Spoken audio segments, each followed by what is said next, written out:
Well, what's up, guys? Welcome back to another episode of the Talkin Football podcast. This is episode 11, and as you can tell by the title, in this video, me and a special guest will be going over our fantasy players that you should target in your fantasy draft. Fantasy drafts are coming up. If you haven't already drafted yet, this is being uploaded before preseason week 2. So be on the lookout. Your draft's going to be coming up. So maybe use this video as a helpful guide. In that, you'll see our special guest after the intro, which I'll hit right now.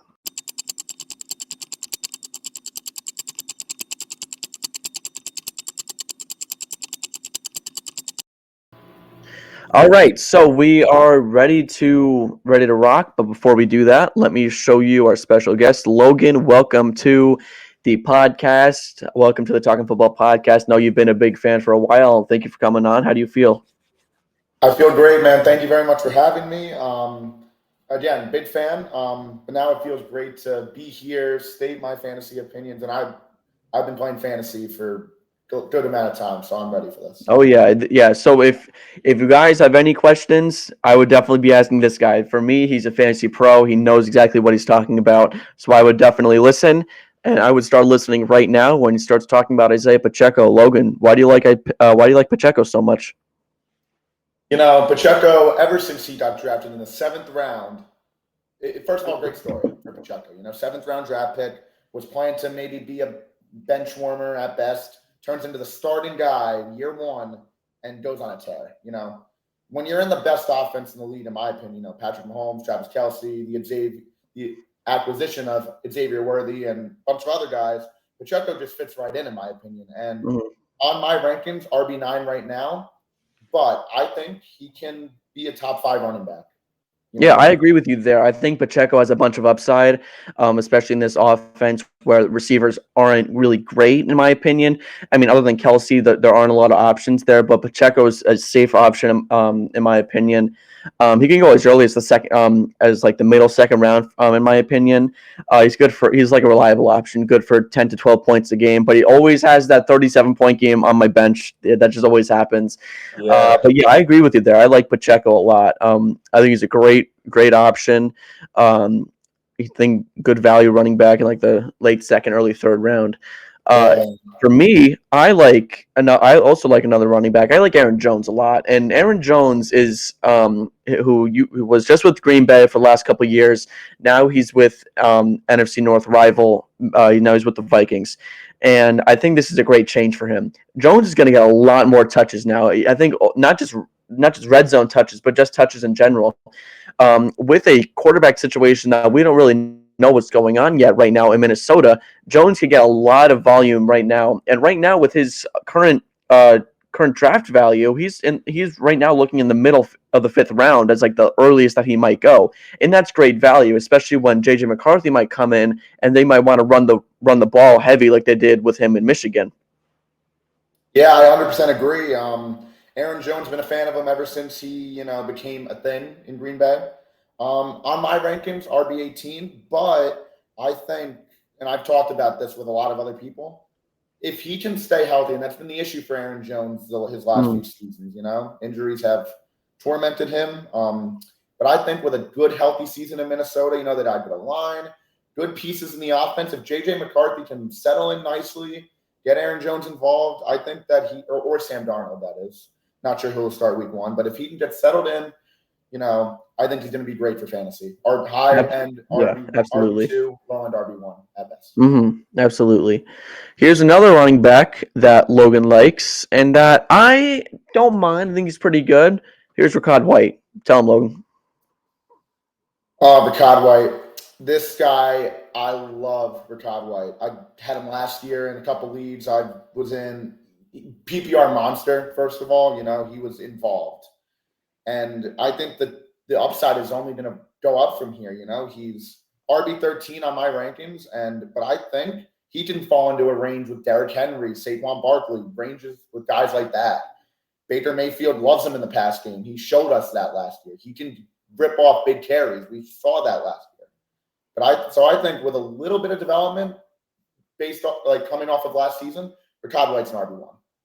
And I think that's a fair point. My only concern with Ricardway is they have a new offensive system, and I don't know how he's going to be used. I'd imagine they want to repeat last year, so I'd imagine he would be used at the same amount. I think he has a lot of potential this year. I'm definitely curious to see how Tampa uses him. If they use him in the same volume, less volume, more volume, that's definitely something that I'm interested in seeing. Sure. Another target that we have is Washington Commander receiver Terry McLaurin. This is I don't know about you, Logan, but this is always a guy I feel like he drops a lot farther than he should. He's always available in the fifth and sixth round. It's like Terry McLaurin. I think he could go a little bit higher than that. They don't really have any other options there. I mean, you can argue Brian Robinson, but that's like an eighth round talent. You can argue Jahan Dotson, but that's an even later round talent. Terry McLaurin is the number one option here in a Washington offense that has a rookie quarterback that needs to find a reliable weapon. And Scary Terry is this guy right here. I feel like Terry McLaurin, he doesn't really have that amazing game that wins you games, but he has that game that keeps you in matchups for maybe primetime guys to come in and win you that matchup for that week. Terry McLaurin, I talk about this guy all the time. I love him. Talented receiver. If he just doesn't, he has not never had a quarterback that has been able to get him the Yeah. ball. And Jaden Daniels, he's been good in training camp, I think.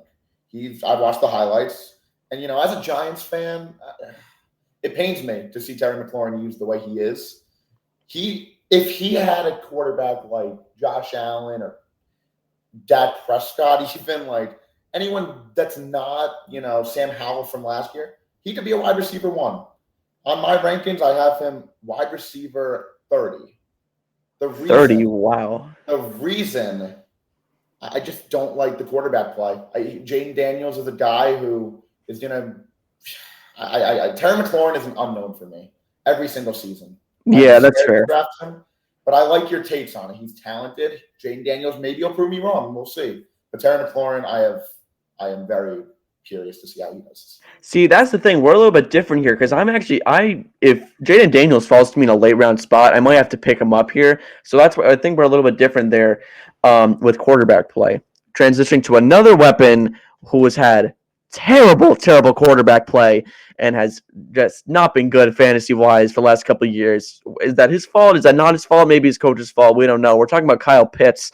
And when I saw Logan have this on his list, I was surprised. I'll be honest. I was a little surprised. So, Logan, the floor is yours. Convince me why he should be a fantasy target. Talent that this kid has is unreal. He's got the size, he's got the speed, he's got the talent. Kirk Cousins is the perfect quarterback for this guy. Mm-hmm. And we're going to get to another guy later that is in the same offense as this guy, so I'm not going to get into that yet. But Kyle Pitts, tight end 7 for me, he can finish at the top 3 tight end. I am convinced of it.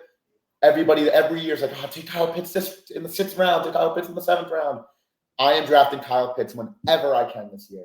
He is going to, I think, under a new quarterback, under a new system, and we saw this with Kirk Cousins last year with TJ Hawkinson. Mm-hmm. Yeah. Pitts is better than Hawkinson, and I am very excited to see how Kyle Pitts does this year. I think that this is his year where he gets in the end zone 5 or more times, I'd say, give him 5 more touchdowns, and breaks 1,000 yards. I really hope you're right because I've been waiting for Kyle Pitts to break out. I mean, his rookie year, he had 1,000 yards and then only 1 touchdown in London. I mean, it's just been rough for him. And I still go on my decision when the Falcons should have went with a quarterback over Kyle Pitts, in my opinion. I mean, maybe not looking back on it because that 2021 draft class wasn't really great, but I don't think it was the best decision. But now with a new head coach, with a new offensive system, with a new quarterback, I do think that Kyle Pitts, I'm hoping at least that he can produce a little bit better than he has the last couple of years. Our next fantasy target is Zamir White. If you guys know, I have him as one of my breakouts. He didn't get a lot of touches because he was behind Josh Jacobs, but there's no Josh Jacobs there anymore. Zamir White's getting the number 1 touches. And look, I said this before, if you guys watched the preseason week 1 episode, I spent a good 5 minutes just talking about how bad Aiden O'Connell was. I don't like Aiden O'Connell. He's just not good. He's just not good at football. Gardner Minshew, I think he's good enough, but is he good enough Has he been good enough in training camp? No. So if they're not good in the passing, if they're not good in the passing game, then they're going to rely heavily on the running game, which only boosts Samir White's stock up right now. Um, excuse me. Based on mock drafts I've done, I've seen Zamir White go as late as the 8th and ninth round. So you can see him in these later rounds. If you need a running back, this is the guy I would go for.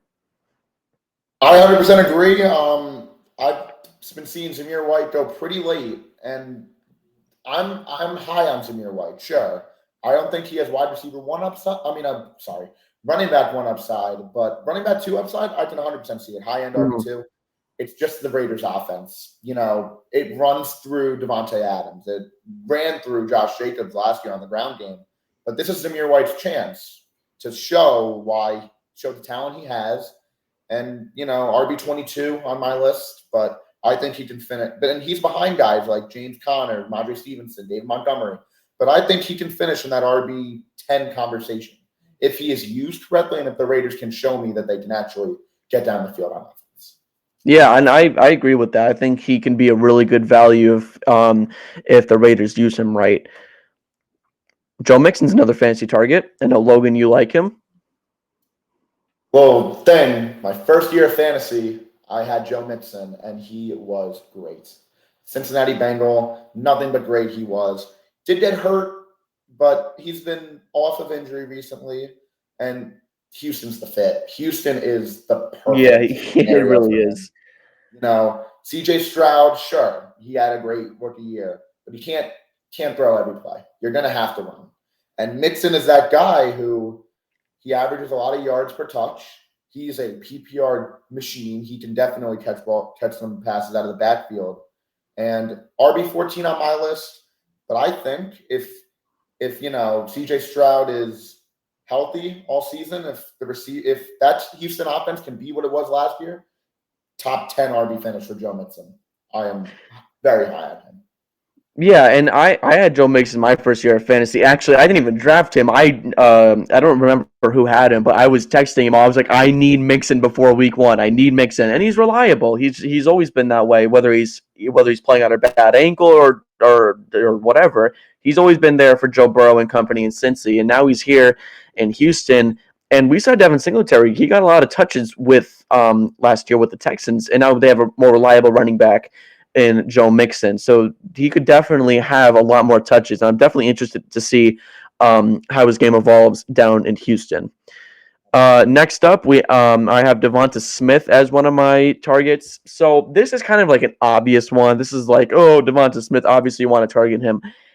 He is a phenomenal wide receiver too, and he's got really good value too. I mean, you can even have him as your wideout one because the thing is with receivers, there's a lot of good ones, but there's a lot of great ones. Or there's a lot of great ones, and there's also a lot of good ones. And Devonta Smith falls into that good category. You can have him. You can if you don't go with a running back or a receiver until round 3 or 4. Smith could play as a wideout one, and that's why I like him so much. You can wait late until in your fantasy drafts, but you can still get a wide receiver one type player. And he's been phenomenal with Philly. I mean, even bad games, he's still racking up 11, 12 points because A.J. Brown takes up a lot of targets. But this year, I think it's going to be a little bit more even.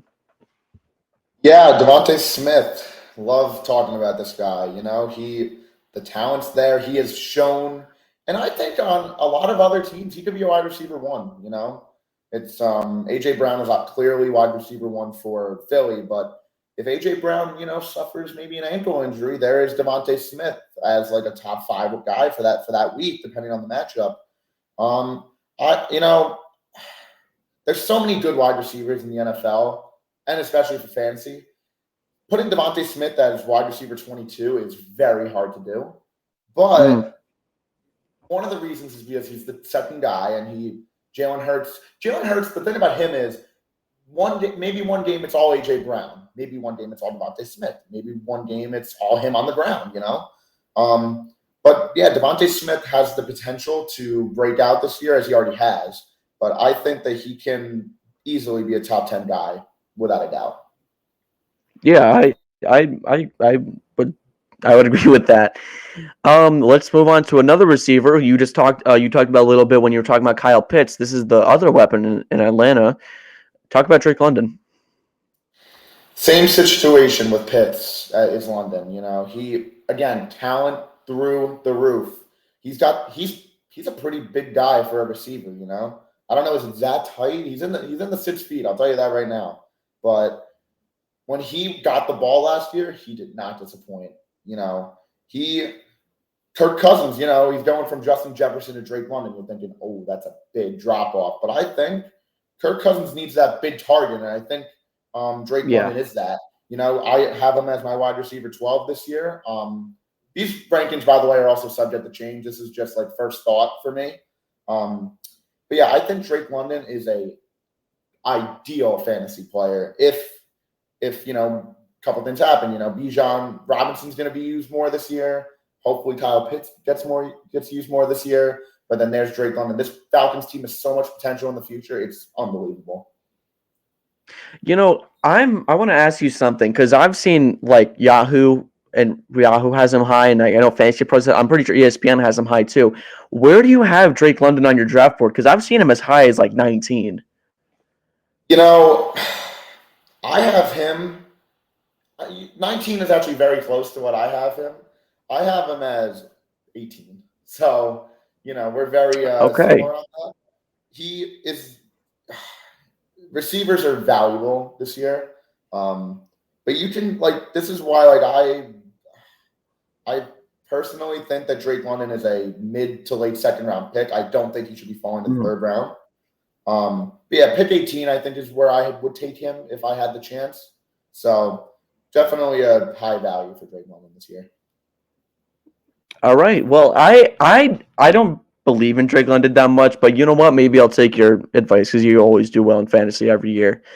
Last and certainly but not least, as a Giants biased fan, I love Wan'Dale Robinson this year. Now, this is like a late snag. This could be even a waiver pickup after your draft, and you're like, oh, I drafted Nick Chubb. I'll put him on my IR. Then you can pick up Wan'Dale Robinson. This is a guy that you need to get.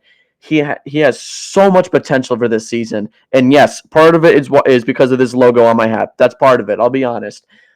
If you he's one of my offensive breakouts, and so many NFL websites are talking about it. PFF has him as a top candidate to break out. The 33rd team has him as a top candidate to break out.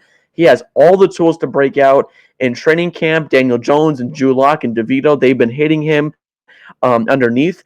And look, those 2-yard catches add up because that's 1.2 points depending on your scoring. Usually that'll be about 1.2 points. If he gets like 10 targets, he's catching 7 of those, and at some point, one of them's going to go for a little bit longer, and one of them's going to go into the end zone. So that adds up to at least around 11, 12 points. And if you can get that in the 13th, 14th, 15th round, that's unbelievable value from a receiver. When I saw your list and I saw Wan'Dale Robinson, I was like, okay, I am very curious to see what he has to say about him. And, the Giants are just not – they're I'm going to say it. I'm sorry. I know you see the hat. I'm a fan, but I'm honest. Their offense is not good. It's not. The loss of Saquon this year, it's just not it. And fantasy, you got to – I have him as wide receiver 73 on my list.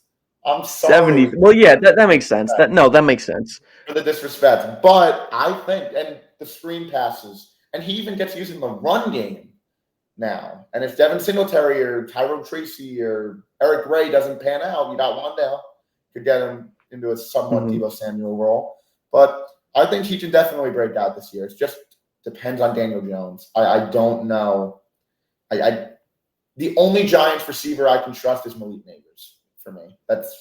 Wan'Dale's hard to trust because of the quarterback play. But talent-wise, sure. He's very good. Very, very good. Yeah, and well, I mean, from the preseason game yesterday, Drew Lock looked terrible, and he's hurt.